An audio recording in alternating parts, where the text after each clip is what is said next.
Hello viewers, আপনাদেরকে প্রীতি ও শুভেচ্ছা জানিয়ে শুরু করছি আজকের অনুষ্ঠান। দর্শক, আজ আমরা আপনাদেরকে নিয়ে এসেছি জরুল ইসলাম প্রজেক্ট আফতাবনগর। এই আফতাবনগর রয়েছে পরশমণি ডেইরি ফার্ম। এই পরশমণি ডেইরি ফার্মের পরিচালকনা হিসেবে দায়িত্বে আছেন একজন নারী উদ্যোক্তা, তার নাম কল্পনা আক্তার।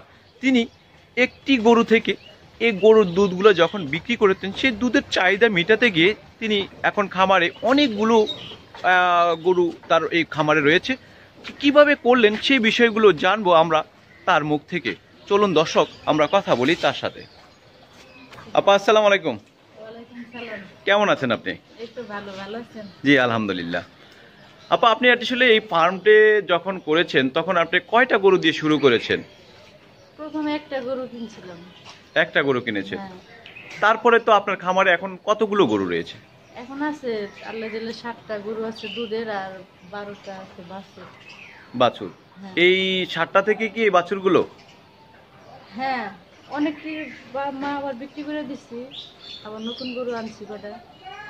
আপনি আমাকে শুরুতেই বলবেন যে না, আপনি কিনলেন একটা গরু থেকে আজকে আপনার ফার্মে অনেকগুলো গরু দেখছি, এর কারণটা কি? কারণ প্রথমে একটা কিনছি, কিনা দেখি দুধটা খুব ভালো চলে এই জায়গায়, পরে দুধ দিয়া পারি না কাস্টমারদের, পরে এরকম একটা একটা করে বাড়াইছি গরু।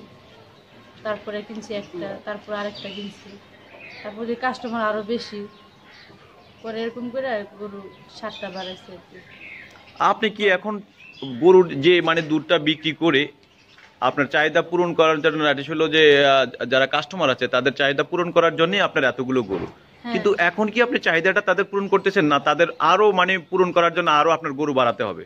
না, চিন্তা ভাবনা আছে আরো বাড়াবো, কারণ অনেক মানে চাহিদা অনেক দুধের, গরুর দুধের চাহিদা অনেক, সবাই আসে পরে দোয়ায় নেওয়ার জন্য।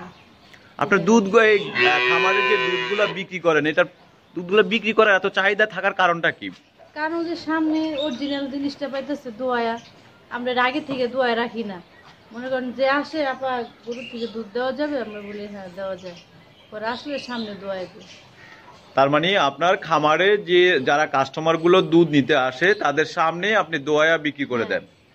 তো আপনি এই খামারের দুধগুলোর দামটা কত রাখেন কাস্টমারের কাছ থেকে? 100 টাকা লিটার। 100 টাকা লিটার? হ্যাঁ, তো আপনার এই খামার থেকে কি বকনা বাছুর বা গাবি বিক্রি করেন কিনা? বিক্রি করি, মানে যেগুলি ভালো ওগুলো আমরা নিজেরা রাইখা দিই, ওগুলি বড় বানানোর ইচ্ছা আর কি।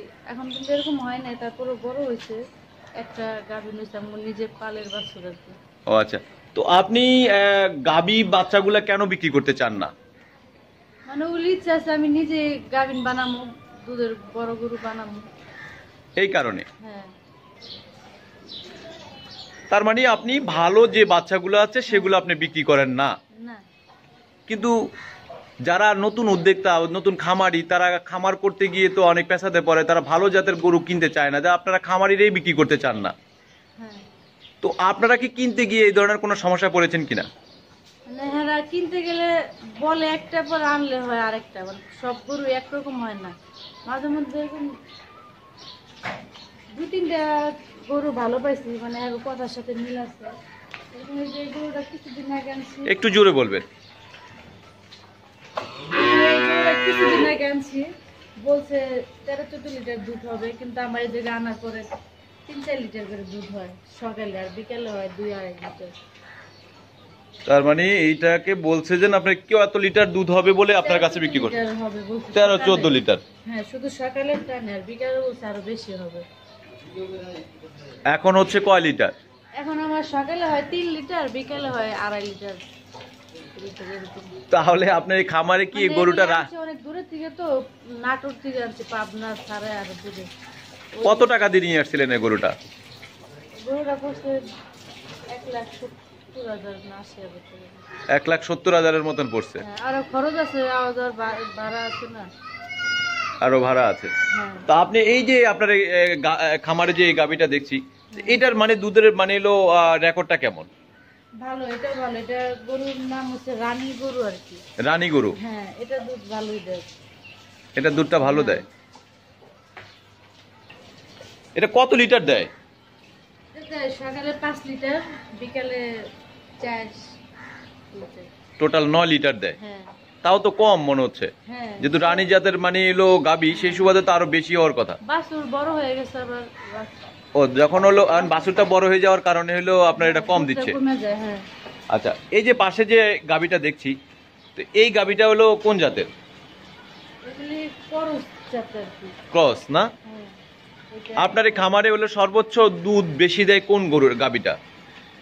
আমার খামারে এইটা এটা এই তিনটা দুধ বেশি হয়। এই তিনটা বেশি দেয়। হ্যাঁ তো এই যে আপনার এই যে গাবিটা দেখছি, এটার দুধের রেকর্ডটা কেমন? এই গাবিটার দুধের রেকর্ডটা কেমন? অনেক ভালো। কতটুকু ভালো যে শুনি আমরা? মনে করেন যে আমার 5 বছর পুরানো কাস্টমার আছে এই গরুর, এই দুইটা গরু মানে আইসা অগ্রিম আগেই বলবো আমরা এই গরুর দুধ নিব। মানে এই গরুর দুধই নিবে কাস্টমাররা? মাশাআল্লাহ 13-14 লিটার দুধ হয় সকালে, আবার দুধটা অনেক ঘন। দুধটা অনেক ঘন। হ্যাঁ অনেক পছন্দ করে। তো আপনার তো মনে করেন খামারে যে গাভী গরুগুলো আছে সেগুলোর দুধগুলো আপনি বিক্রি করেন হলো 100 টাকা করে। তো এটার দুধ যেহেতু ঘন হয় একটু, এটার মানে হলো দুধের দামটা কি আবার বেশি নাকি না একই দাম? না 100 টাকা লিটারে। 100 টাকায় লিটার। তার মানে তারা যে কাস্টমারগুলো আসে সেই কাস্টমারগুলো বিশেষ করে এই গরুগুলার দুধই নেয়। হ্যাঁ এই দুইটা গরু, এই দুইটা গরু দর্শক এই যে দেখুন, এই দুইটা গরুর দুধ মানে খুবই ভালো। কাস্টমার অ্যাটলিস্ট হলো 5 বছর ধরে, দীর্ঘ 5 বছর ধরে এই খামার থেকে মানে তারা দুধগুলা কালেক্ট করে নিয়ে যায় এবং অগ্রিম টাকা দিয়ে রাখেন। আচ্ছা, তারপরে মনে করেন আমার এখনো খামারে 80 লিটার দুধ হয়, দুই বেলা মিলে দুধ থাকে না, বিক্রি হয়ে যায়, দুধ আরো দিতে পারি না কাস্টমার ঘুরে যায়। তারা সবাই কি এসে আপনি দোয়া মানে দেওয়ার পর তারপরে নেয় নাকি আগে আপনারা দোয়ায় রাখেন? না না আগে দোয়া রাখি না, ওনারা আসে টাইম হলে আইসা পরে মানে টাইমটা আপনি মেনটেন করেন কি করে? ওই যে বইলা রাখি 5টা থেকে দোয়াই। 5টার দিকে দোয়ান মানে? অর্ডার দেয় তাদের কার্ড দিয়ে দিই, একদিন আগে ফোন দেয়, পরে আমি ওটা আবার লিখে রাখি কে কয় লিটার নেবে। মানে কার্ডে কি আপনার নাম্বার দেওয়া থাকে? হ্যাঁ আমার নাম্বার দেওয়া আছে। আমরা এর আগে একটা প্রতিবেদন করতে গিয়েছি, দেখলাম যে না আপনি একজন কাস্টমার আপনার অন্য একটা খামারে শিফট করে দিলেন। হ্যাঁ, ঠিক আছে। আমি দিয়ে পারি নাই, আমার মানে হয় না কাস্টমার বেশি, পরে আমি আবার আমার পাশে আরেকজন ছিল, উনি আবার মাঝে মাঝে দুধটা আমার থেকে যায়, উনি আবার দিয়ে ওনার কাস্টমারের মানে যখন দুধ না দিতে পারে তখন আবার আপনার কাছে নিয়ে আসে। ফোন দেয়। তো পাশাপাশি তো তো আপনি আমাদেরকে একটু বলবেন যে এই যে আপনার খামারে এই যে বকনাগুলা দেখছি, এই বকনাগুলা মানে আসলে কেমন, আপনি এই কি দামে বিক্রি করেন বা করেন কিনা? ইচ্ছা আছে কুরবানিতে বিক্রি করার। এই কোরবানিতে? না এই কুরবানিতে না, এটা ছোট। হ্যাঁ, তার মানে আরো আগামী কোরবানিতে বিক্রি করার চিন্তা ভাবনা, যেগুলো সারগুলা, হ্যাঁ সারগুলো এই যে যেগুলো হলো আপনার বকনা রয়ে গেছে, সার বাচ্চা ছাড়া বকনা যেগুলো আছে সেগুলো কি আপনার খামারে রেখে দেন না বিক্রি করেন কিছু? না যেগুলি ভালো জাতের, যে এটা ভালো জাতের, এটা আমরা নিজেরাই রেখে দিচ্ছি। এটা ভালো জাতের? এটা ভালো জাতের আপনি কিভাবে বুঝলেন? বোঝা যায় যারা গরু করে যে কোন গরু থেকে কত লিটার দুধ হবে, এটা বোঝা যায় মানে হলো ধরন দেখে। এই ধরনটা আমাকে একটু বলবেন যে ধরনটা আসলে কেমন হয়? যারা নতুন খামারি মানে বকনা কিনতে চায় তারা কিনতে পারবে, তখন তারা আপনাদের কাছ থেকেই তো শিখে তারা চিন্তা করবে যে এই খামারির কাছ থেকে আমরা এই প্রতিবেদনে শুনতে পেলাম যে ওনারা একটু ভালো করে, এই এই গরুটা কিনলে ভালো হবে। যেরকম এটা এটা হচ্ছে রানী বিট আর কি, রানী বিট। গরুর দুধ সবসময় বেশি হয়। তারপরে মানে এটা জাত ভালো, এটা মানে বেশি গরুর মতো হয় না, এটা মাছ জাতি পেয়েছে আছে। মায়ের জাতটাই পাইছে। রানী। তো আপনার এখানে তো দেখলাম যে যে গাভী গরুগুলা রয়েছে এগুলা কি আসলে কৃত্রিম পর্যায়ে কি আর কিছু হলো বীজ দিয়ে থাকেন গাভীগুলাকে, না কি হলো সার দিয়ে দেওয়া হয় প্রাকৃতিক উপায়? ডাক্তার দিয়ে বীজ দেওয়া হয়। তো আপনার এই খামারে এমন কোনো গাভী আছে যে যেগুলো মানে বীজ দেওয়ার পরও দেখা গেছে যে নেয় না, হয় না বাচ্চাটা? এখন এরকম নেই। আগে বিক্রি করে দিয়েছেন? আগে ছিল এরকম। এখন আপনার খামারে সে ধরনের কোনো প্রবলেম নাই? আপনি যে যে গরুটা কিনলেন যে 3 লিটার দুধ দেয়, তো সেটা কি করবেন? সেটা কি বিক্রি করে দেওয়ার চিন্তা ভাবনা আছে নাকি? চিন্তা ভাবনা আশায় আছে যে গাভিন হইলে যদি আবার বিয়েলে যদি দুধ বেশি হইতেও পারে। মানে কেনার পর অ্যাটলিস্ট হলো গাভিন হওয়া এখন হয় নাই, না না তাহলে ওই আশায় আছেন যে গাভিন হওয়ার পর হয়তো দুধটা বাড়তে পারে, কাটতে পারে। সেই অপেক্ষায় আছেন আপনি। অ্যাটলিস্ট হলো আপনার এই যে খামারে যতগুলো গরু দেখেছি, এই গরু থেকে আপনার হলো প্রতি মাসে কেমন আয় আসে দুধের থেকে? থাকে সব খরচ টরচ নিয়ে আপনার প্রতি মাসে থাকে। সব খরচা নিয়ে কত টাকা থাকে? নাহলে আরো বেশি থাকে। মানে সব খরচা মিলে শেষ মানে সবাইকে এই বাসা ভাড়া, তারপর হলো আপনার এই যে কারেন্ট সবকিছু ভাড়া টাড়া দিয়ে আপনার নিজের ফ্যামিলির খরচা দিয়ে তত কত টাকার টিকে? থাকে 50-এর মতো থাকে। 50,000 টাকার মতন প্রতি মাসে থাকে। তো আপনি একটা গরু থেকে আজকে আপনার এই খামারে অনেকগুলো গরু দেখছি, তো সেই গরুগুলো দেখে এখানে ইনকামের সোর্সটা আপনার অনেক বেশি বেড়ে গেছে। তো আপনার ভবিষ্যৎ পরিকল্পনাটা কি? পরিকল্পনা আমি খামার আরো বড় করার ইচ্ছা আছে আমার, আরো গরু বাড়াবো এরকম আশা আছে। আরো গরু বাড়াবেন? হ্যাঁ। তাহলে আপনি তো এটা ভাড়া দেন কত? এটা ভাড়া দিয়ে 8,000। 8,000 টাকা। আপনার এই খামারে মানে যখন আপনি একটা পালন করছেন তখন তো কোনো কর্মচারী ছিল না, তখন কি আপনি নিজে না, দেখাশোনা ছিল, করেছেন? একজন ছিল। আমি তো আর খাওয়া ঘাস মাস খাইতে সম্ভব না, তখন একজনই ছিল। তখনই একজন ছিল। হ্যাঁ। তো এখন আপনার খামারে কতজন কর্মচারী? আছে 3 জন আছে। 3 জন। এগুলার মানে ডিরেকশনগুলো আপনি দিয়ে থাকেন? হ্যাঁ। যাক ভালো। তো আপনি আপনার খামারে এমন কোনো ঘটনা ঘটেছে যে অসুখ বিসুখ হয়েছে বা সেই সময় আপনার মানে অনেক কষ্ট হয়েছে বা আপনার গরুর কোনো ক্ষতি হয়েছে কিনা এই ধরনের? আপনার ওই 6 মাস পর পর গরুরে ভ্যাকসিন দিতে হয়।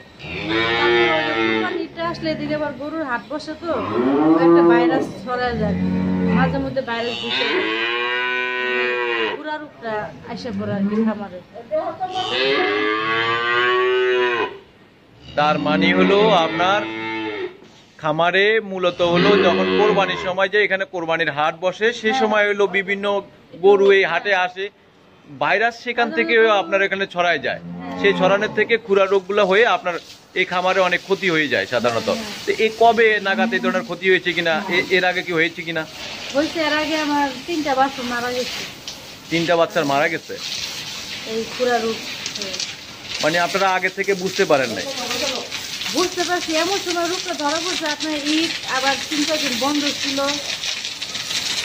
ওষুধের দোকানও বন্ধ ছিল, ওই ট্রিটমেন্ট করতে করতে তখন কি কোরবানির সময়টাই মনে হয়? হ্যাঁ, ওষুধটা বেশি গাঢ় হয়ে গেছিল আর কি।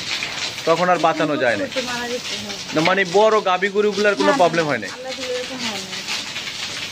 তারপর আসলে আপনার হলো মূল লক্ষ্যটা হলো এখানকার যারা দুধের ক্রেতা আছে তাদের কাছে মানে দুধটা বিক্রি করার মূল কেন্দ্রটা হলো আপনার এই খামারের উদ্দেশ্য ছিল। হ্যাঁ, কারণ আমাদের যে দুধটা খুব চলে আর কি, সবাই দোয়ার দুধ না, তো মনে করেন 8 লিটার গ্রাম যদি 1 লিটার দুধ আমার খামারে হয় সমস্যা হবে না, প্রতিদিনেরটা প্রতিদিনই বিক্রি হয়ে যায়। প্রতিদিন বিক্রি হয়ে যায়। আমরা বিভিন্ন খামারে দেখেছি তারা পাইকারি দর বিক্রি করে হলো 60 টাকা করে, হ্যাঁ, হ্যাঁ। কিন্তু আপনার এখানে হলো 100 টাকা, তার মানে 40 টাকাই ডিফারেন্স। তো সেই সুবাদে তো আপনি অনেকটা লাভবান। হ্যাঁ, কেন এটা তো আজকে থেকে না, আমি 5-6 বছর ধরে খামারটা দিচ্ছি। আমি আল্লাহ দিলে মনে করেন যে অনেক পরিচিত হয়ে গেছে, আবার কাঠ ছাপাইছি, কাঠ দিয়ে অনেক কাস্টমার দিচ্ছে আর কি। আপনি আমাদেরকে বলবেন যারা নতুন খামারি খামার করতে চায়, নারী উদ্যোক্তা আছে, তাদের কি করণীয় উচিত? তারা কি ধরনের গরু তার খামারে তুলবে? ওই যে গরু দেখে কিনতে হয় আর কি, কোনটা কি জাতের, তারপরে কোন গরু কত লিটার দুধ দেয়, 2-3 দিন খাইতে, তারপর দেখে গরুটা কিনতে হয়। হঠাৎ করে গরু কিনলে একটু সমস্যা হয়ে যায়। তার মানে তারা কোনো বলে একটা উপর রাখলে হয়ে যায় আরেকটা। মানে যে খামারগুলোতে গিয়ে 2-3 দিন গিয়ে দেখতে হবে যে আসলে থাকতে হয়। ওখানে থেকে তারপরে হলো মানে হলো গরুটা কতটুকু দুধ দেয়, দুবেলা, হ্যাঁ। মানে দুধ দোয়ানোটাও দেখতে হবে। হ্যাঁ, হ্যাঁ। তাহলে যদি হঠাৎ করে যায় মনে হয় আসতে গেলাম, বিকালে গরু নিয়ে আসলাম, এরকম হলে দেখাবো একটা, কিন্তু পরে আনলে হয়ে যায়। আপনার খামারে কি আপনি এখন যেভাবে গরুগুলা কালেক্ট করতেছেন, যে গাভীগুলা কিনেন, তাহলে কি সেভাবেই কিনেন? হ্যাঁ, ওই জায়গায় মনে করেন যে জায়গায় যায় 2-3 দিন থাকে, আমি যাই না, আমার হাজবেন্ড যায়, উনি থেকে তারপরে মানে হলো গরুগুলা সিলেক্ট করে নিয়ে আসে। হ্যাঁ। তার মানে আপনার খামারে একটাই মাত্র গরু, সেটারও আশায় আছেন, মানে হলো সেটা বিয়ানের পর বোঝা যাবে যে তারা যে বলেছে সেই কথাটার মানে কতটুকু। ওটাও 3 দিন খাইকে দেখে আনছি। সেই সময় দুধটা একটু বেশিই পাওয়া গেছে। আমার এই জায়গায় সবাই তো অসুস্থ হয়ে গেছে, হঠাৎ করে খাওয়া দাওয়া। হ্যাঁ, এখন দেখলাম যে ওটা একটু কাটর, মানে একদম এই যে আমরা যে গরুটা দেখছি দর্শক, এই যে দেখুন 2-3 দিন থেকে গরুটা নিয়ে আসার পরও দেখা গেছে যে সেই গরুটা দুধটা খুব কম দিচ্ছে, যেখানে 12-14 লিটার হবে সেখানে মাত্র 3 থেকে 4 লিটার হচ্ছে 2 বেলায়। এটাই তো নাকি? হ্যাঁ, হ্যাঁ, এটাই। কিন্তু ওটা দেখে আসার পরও এই কমে যাওয়ার কারণটা কি একটু বলবেন? বাছুর বড়, তারপরে আবার খাওয়ান দাওয়ান সেরকম খায় না, কম খায় আর কি। এক জায়গা থেকে আরেক জায়গায় আনলে ঠিক হইতে হইতে 2-3 মাস লাগে। আপনি এটা কতদিন এসে নিয়ে আসছেন? যে টানছি 3 মাস হয়েছে। 3 মাস হয়েছে। তার মানে এটা আপনার খামারে এখনো অ্যাডজাস্ট হয় না আপনি বলতেছেন? মানে ওইটুকু সময় আপনি ওয়েট করবেন যে আবার যখন গাভিন হবে বাচ্চাটা দিবে তারপরে চিন্তা। আমি কিনে আনছি বড় বাছুর। ওই কিনে আনছেন বড় বাছুর?